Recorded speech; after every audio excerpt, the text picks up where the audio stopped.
Buenas, continuando con esta unidad de géneros literarios, vamos hoy a tratar de dar algunas pistas, algunas guías para el artículo de Mikhail Glowinski, que lo tienen en el libro de Teoría Literaria de Marc Genot, bueno, y otra gente más.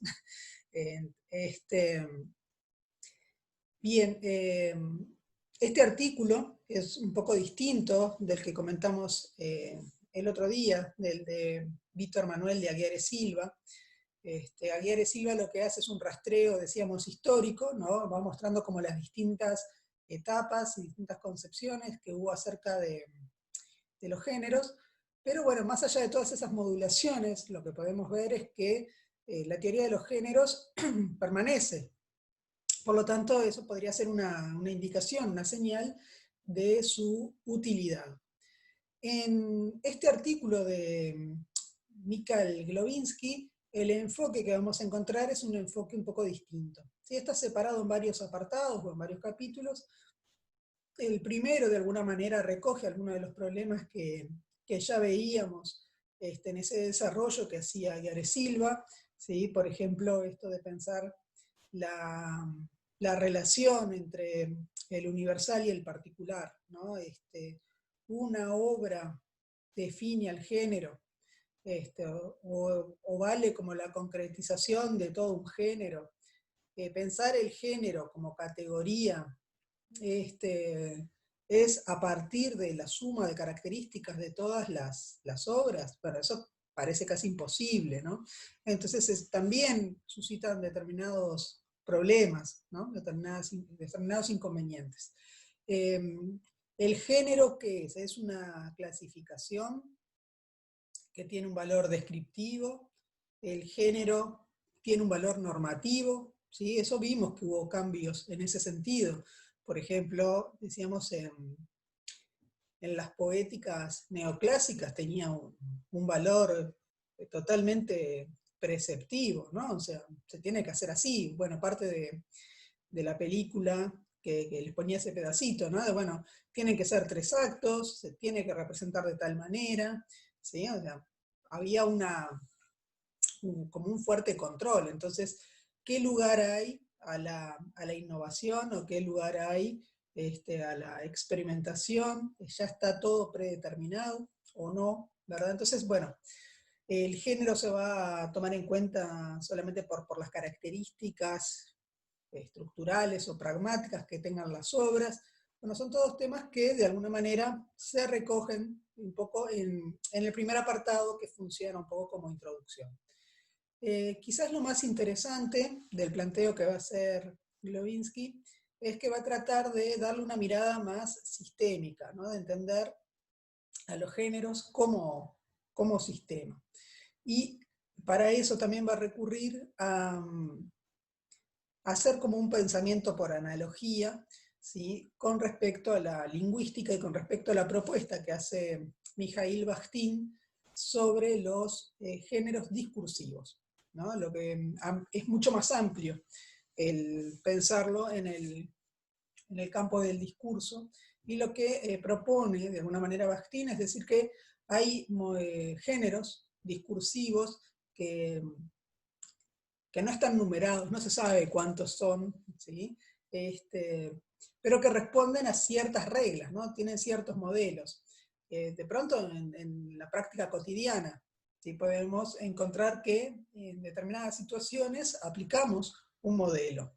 Si, por ejemplo, se trata de un sujeto que está no sé, en un edificio, tiene que llegar a el piso 10, toma el ascensor, en el piso 2 sube otra persona, bueno, probablemente se pueda dar un diálogo que sea muy breve, ¿no? Porque está acotado en ese caso, y que sea lo suficientemente intrascendente como para pasar el rato, ¿no? Y ese género discursivo con esas reglas, ¿sí? Con ese modelo, podría ser llamado el género conversación de ascensor, por ejemplo.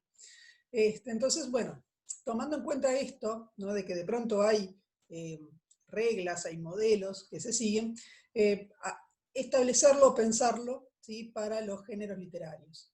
Los géneros literarios, si tenemos esta perspectiva de pensar en discursos, bueno, serían parte de los géneros discursivos, ¿sí? Y la ventaja o la diferencia que tendrían respecto a la conversación de ascensor es que ya estarían en buena parte estudiados, ¿no? Esa podría ser una, bueno, lo señala Glowinski como una diferencia.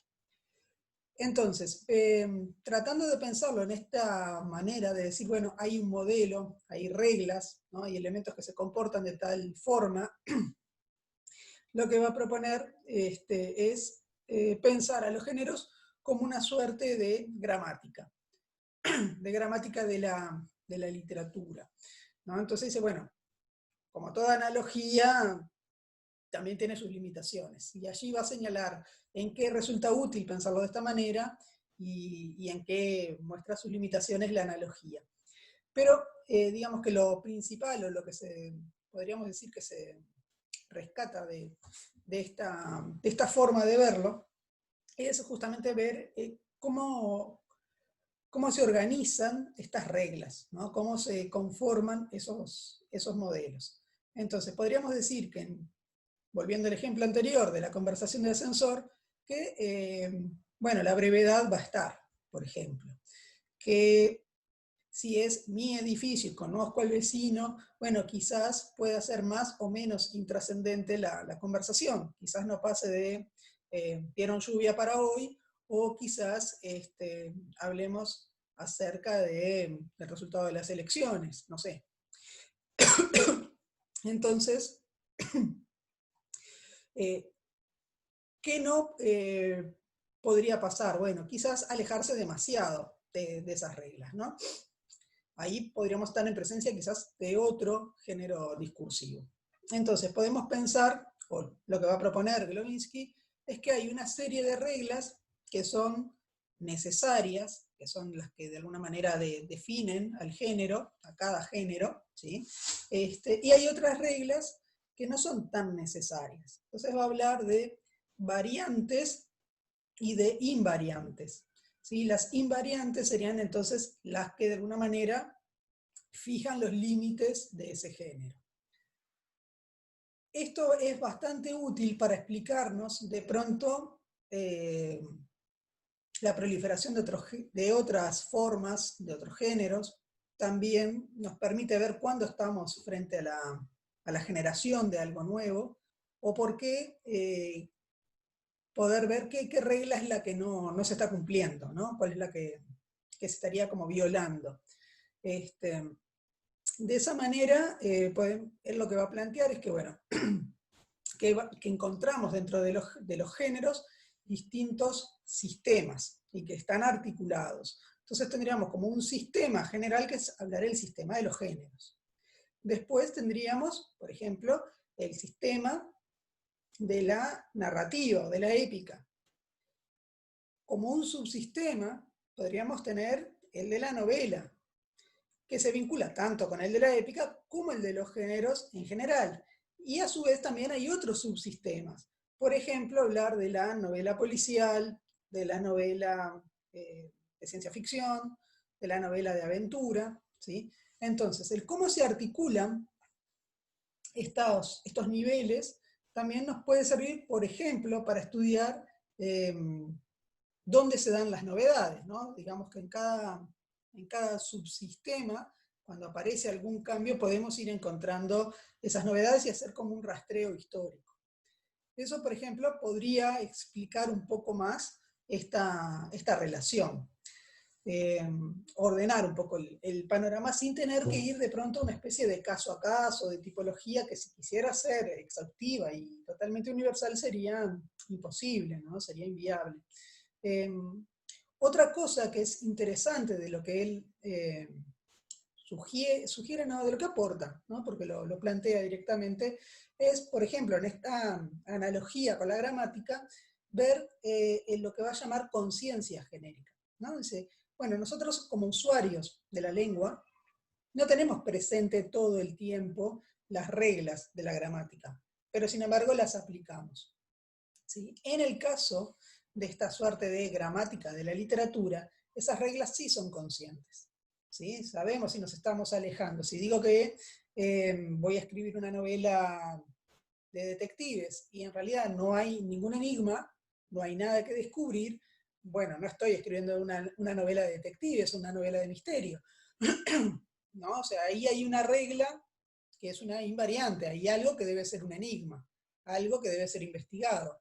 Podré variar, por ejemplo, si el detective es un detective totalmente racional, o si es un detective de novela negra, ¿no? De que va y que investiga, pero no porque tenga todo un sistema de deducción, por ejemplo, ¿no?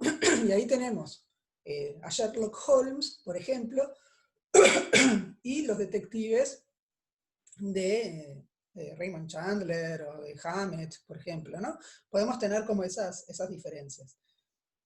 O sea que ahí vemos cómo se articulan las invariantes y las variantes, ¿sí? Que es lo que permite de pronto la renovación o la experimentación. Eso por un lado. Entonces, esta conciencia genérica es importante porque va a mostrar qué tan especializada es una persona en el conocimiento, en el dominio de ese género. Eso puede ir de una conciencia mínima, de alguien que dice, bueno, no, las canciones de cuna se cantan en determinado momento, en determinada situación, ¿no? Que tiene como una idea quizás mínima justamente, pero que le permite manejar el género, hasta puede haber una conciencia máxima, ¿sí? Que sería de pronto la del teórico, la del crítico, y en el medio hay de todo, ¿no? Puede haber mayor conocimiento, menor conocimiento, etc. Eso, digamos, en cuanto a conciencia genérica. ¿Qué hace también el género? ¿Sí? También funciona como un regulador que regula tanto al creador, ¿no? Que iría desde el polo de la creación hasta el polo de la recepción. ¿Sí? Recién el ejemplo que poníamos, bueno, si quiero escribir una novela de detectives, sé que tiene que haber algo que debe ser averiguado, ¿no? Entonces, ya conozco esa regla y de alguna manera está regulado eso que quiero escribir. De eso lo debe cumplir, por ejemplo. Entonces, ahí tenemos una regulación que estaría en el polo del creador, de quien va a escribir. O si decimos, bueno, voy a escribir un romance, bueno, será en octosílabos. ¿Puede haber variantes? Sí, claro, no es lo mismo un romance del romancero viejo español que un romance de pronto de García Lorca. Bueno, tenemos que ver dónde están, en qué niveles están esos cambios, ¿no? Por ejemplo. Pero también regula, como decíamos, el polo de la recepción, ¿no? En esto que hablamos de esa conciencia genérica, que tiene que ver con lo que uno espera, ¿no? ¿Cómo se regula la recepción? De nuevo, si nosotros pensamos, nos regalan un libro de poesía, acá tenemos, te regalo este libro de poesías, uno espera determinado tipo de texto, ¿no? Más allá de toda la experimentación que pueda haber. Quizás no necesariamente está esperando no va a esperar una narración, una historia extensa y con detalles. Podemos tener géneros híbridos. Volvemos al ejemplo de los romances. Tenemos muchas veces relatos, ¿sí? Si pensamos, no sé, en el romance del enamorado y la muerte o de Conde Niño, tenemos allí varios elementos, ¿no? Por ejemplo, el romance de Conde Niño, tenemos una narración, tenemos personajes, hasta tenemos diálogos, ¿no? Entonces tenemos estilo directo, que sería en todo caso algo que parece ser propio del drama, del género dramático. Entonces, podemos ir viendo algunas cosas, pero de alguna manera nos predispone, ¿sí? Una narración, esperamos el desarrollo de una historia, esperamos que haya personajes, que haya alguna coordenada de tiempo y de espacio, y si no, eso no sucede, obviamente nos sorprende, y allí se abren otro montón de posibilidades. Pero decía que lo interesante entonces del planteo de Glowinski son este tipo de elementos que aportan para pensar no solamente los géneros como una clasificación, ¿sí? O como una categoría meramente descriptiva, ya está abandonado, digamos, la idea de que sean únicamente preceptivas, pero sí ver qué hacen, cómo operan tanto para los creadores como operan tanto para los receptores. Y tenerlo como una herramienta que nos permita en este esquema, digamos, como de cómo funcionan y cómo se relacionan esos subsistemas entre sí, bueno, que permitiría de pronto hacer trabajos o estudios comparativos, ¿no? ¿En qué sentido conviene comparar la narrativa de una región con otra, ¿sí? de una época con otra época, por ejemplo, ver cómo está articulado, cómo se maneja de pronto en ese sitio, en esa región o lo que sea, cómo están diseñados, ¿no? Cómo están dispuestos los elementos de ese sistema, los componentes.